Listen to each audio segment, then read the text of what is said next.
थुंग थुंग कंधे पर बोरा लटकाए दिन भर गलियों में भटकता रहता।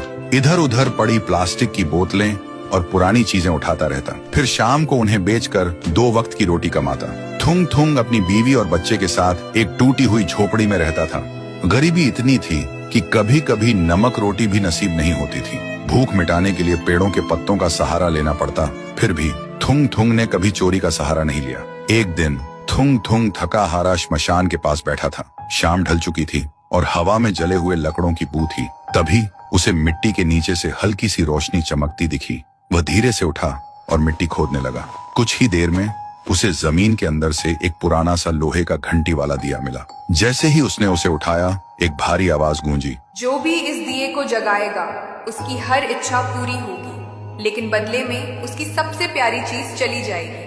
थुंग थुंग का दिल जोर जोर से धड़कने लगा। वह मन ही मन सोचने लगा, सबसे प्यारी चीज मतलब क्या? वह घर लौटा और बीवी को सब बताया।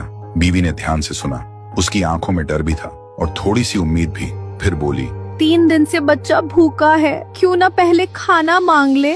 थुंग थुंग ने कांपते हाथों से दिया जलाया और धीरे से बोला, हे दिए, मेरे भूखे बच्चे के लिए अनाज दे दो, बस पेट भर खाना दे दो। अचानक पूरी झोपड़ी अनाज और रोटियों से भर गई।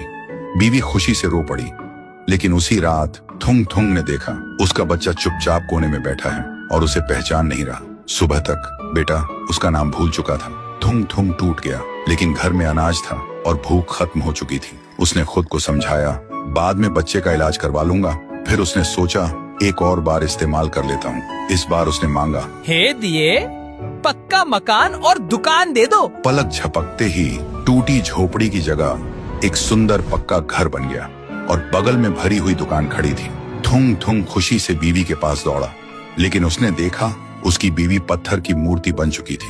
थुंग थुंग चीखता रहा, रोता रहा और कोने में रखा वह दिया हंसता रहा, क्योंकि शर्त वही थी, हर बार सबसे प्यारी चीज खोना। अब थुंग थुंग के पास बड़ा घर था, पर वह पूरी तरह अकेला पड़ गया था। वह रोते हुए पत्थर बनी बीवी को गले लगाकर बोला, मुझे ये अमीरी जिंदगी नहीं चाहिए।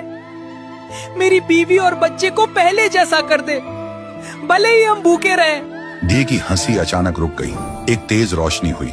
जब रोशनी हटी, न पक्का घर था न अनाज का ढेर। फिर वही पुरानी टूटी हुई झोपड़ी थी, लेकिन सामने उसका बच्चा खेल रहा था और बीवी मुस्कुरा रही थी। थुंग थुंग ने सुकून की सांस ली और उस मनहूस दिए को वापस श्मशान ले जाकर मिट्टी में हमेशा हमेशा